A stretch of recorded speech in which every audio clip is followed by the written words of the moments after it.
नमस्कार, मैं निकिता कश्यप और आप देख रहे हैं नवरोशन टाइम्स। तो चलिए शुरुआत करते हैं। मुख्यमंत्री शिवराज सिंह चौहान के विधानसभा क्षेत्र के नसरुल्लागंज अंतर्गत किसानों के साथ गेहूं तुलाई में धांधली तो हो ही रही है, अब राशि भुगतान में भी अनियमितता देखने को मिल रही है। ऐसा ही एक मामला ग्राम बाई बोड़ी में देखने को मिला, जहाँ 2.5 एकड़ भूमि के किसान मूलचंद ने बाई बोड़ी सहकारी समिति में 30,736 का गेहूँ बेचा था, जिसमें से सहकारी संस्था बाई द्वारा 30,100 रुपए काट लिए गए और मात्र 636 रुपए किसान के खाते में डाले गए। जबकि पूर्व में कमलनाथ सरकार द्वारा उक्त किसान को कर्ज माफी का प्रमाण पत्र भी दे दिया है, जिसके उपरांत भी सहकारी संस्था द्वारा कर्ज के नाम पर 30,100 रुपए की राशि काट ली गई है।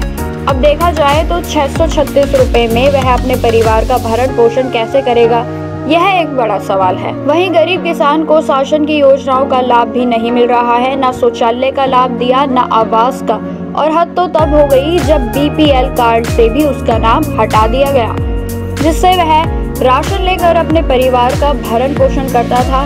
वहीं किसान मूलचंद को सरकारी योजनाओं का लाभ भी नहीं मिल पा रहा है और लंबे समय से पथरी की बीमारी से जूझ रहा है, जिसका इलाज चल रहा है।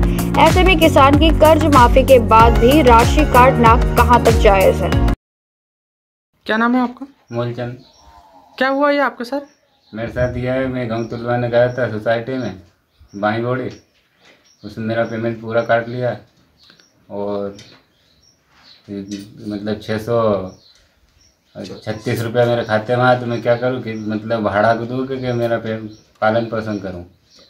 टोटल फसल कितनी की हुई थी आपकी? 16,000 मतलब 16 कुंटल, 32,000 कुछ ऊपर की, 30,000 ऊपर की। हाँ। और बीमा काट लिया और मेरा मतलब स्थिति बहुत गंभीर है और 4 लोगों का परिवार है मेरा। अब मैं पढ़ा हूँ लिखा हूँ, क्या करूँ कि मेरा बच्चे उनका पेट पालन करूँ। 2.5 एकड़ जमीन और 2.5 एकड़ जमीन है। बीमा की राशि भी कुछ काट ली थी क्या? हाँ, वो भी काट ली बीमे की। अच्छा, और ये जो आप बीमार हो तो आपका कब से इलाज चल रहा है? मेरा 2-3 साल से इलाज चल रहा है। 2-3 साल से चल रहा है। और अभी जमीन भी कम है जी। ये अभी आपने बैंक वालों से बात की तो वो क्या बोल रहे हैं? वो कुछ नहीं बोल रहे हैं, कुछ भी नहीं बोल रहे हैं। और ये बीपीएल वाला कार्ड का क्या बता रहे थे आप? ये मतलब कट गया मेरा, पहले मिलता था मेरा। हाँ, वो कट गया मेरा। अब आपको किसी प्रकार की खाद्यान्न सामग्री नहीं मिलती? नहीं मिलती, कुछ भी फायदा नहीं मिलता मेरे को। अच्छा। और घर की स्थिति यह है। अब आप क्या चाहते हो? अब मैं ये सब काम चाहता हूँ। वहीं जहां पूरा देश कोरोना की चपेट में है, जैसे तैसे किसान अपना पेट पालन कर रहे हैं, तो वहीं किसानों की आर्थिक स्थिति और खराब होती जा रही है। वहीं सहकारी संस्था प्रबंधक ने कंप्यूटर ऑपरेटर की गलती बताते हुए उक्त किसान की राशि काटने की बात कही।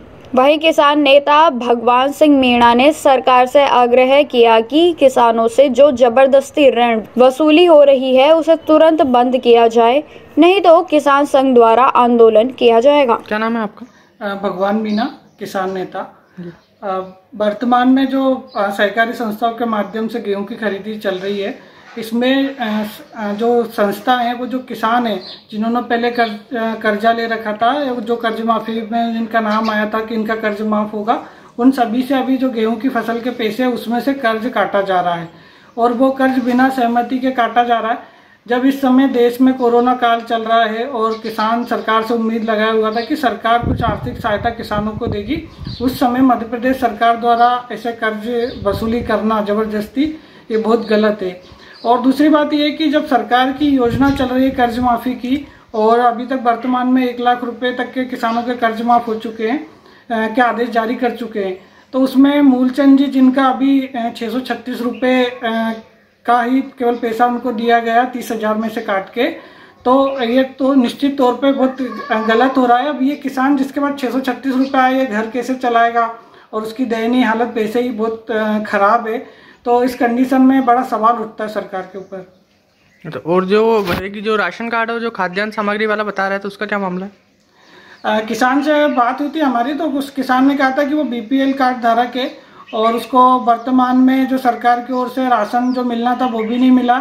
उसके पास घर की व्यवस्था है, उसका जो सरकार की ओर से आवास के उसमें भी नाम है, लेकिन उसको अभी तक आवास भी नहीं मिला। तो 636 रुपये में वो साल कैसे चलाएगा। और जो उसका बता रहा था कि झुग्गी और शौचालय वगैरह भी उसका कोई किसी प्रकार का वो नहीं मिला है। एक्चुअली क्या उसका नाम जरूर है बीपीएल कार्ड धारक के उसमें, तो सरकार की योजना में उसको ये सुविधा मिलना चाहिए थी आवास की, जो प्रधानमंत्री आवास योजना उसके अंतर्गत, लेकिन उसको अभी तक कोई मतलब योजनाओं का लाभ नहीं मिल रहा है किसान को।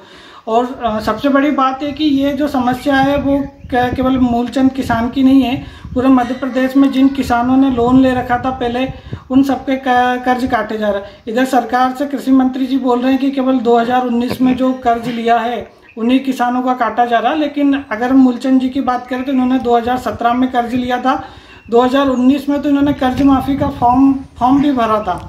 और सरकार की योजना के अंतर्गत 31 दिसंबर 2018 से पहले जिन किसानों ने कर्ज ले रखा था उनको इस योजना में शामिल करा था। तो ये कहीं ना कहीं सरकार की बहुत बड़ी लापरवाही और ज़बरदस्ती किसानों से कर्ज वसूली कर रही है मध्य प्रदेश सरकार। इसको तत्काल रूप से रोका जाना चाहिए, नहीं तो हो सकता है किसान आने वाले समय में कोई आंदोलन और इस प्रकार की परिस्थितियां मध्य प्रदेश में निर्मित हो। साथ ही प्रदेश कांग्रेस कमेटी सचिव अर्जुन आर्य ने इस प्रकार से हो रहे गेहूं खरीदी में किसानों की कटौती को मुख्यमंत्री शिवराज सिंह चौहान द्वारा लूट कहा गया है। विधानसभा के अंतर्गत एक गांव बोड़ी आता है और वहां के हमारे भाई मूलचंद जी एक छोटे से किसान हैं। जब वो अपनी उपज को सहकारी सोसाइटी में बेचने के लिए गए तो वहां उनकी उपज गेहूं की 30,800 में बिकी और बाद में उन्हें जो भुगतान पैसा किया गया वो सिर्फ 636 रुपये किया गया और 30,164 रुपये ऋण के नाम पे काट लिया गया।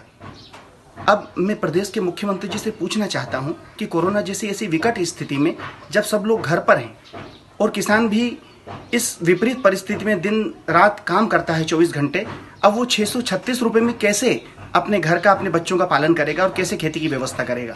मैं समझता हूं मुख्यमंत्री जी को जवाब देना चाहिए और ये जो लूट है किसानों के साथ इसे तुरंत बंद करना चाहिए। इसी के साथ इस खबर में इतना ही। देश दुनिया की तमाम खबरों की जानकारी के लिए देखते रहिए नवरोशन टाइम्स। नमस्कार।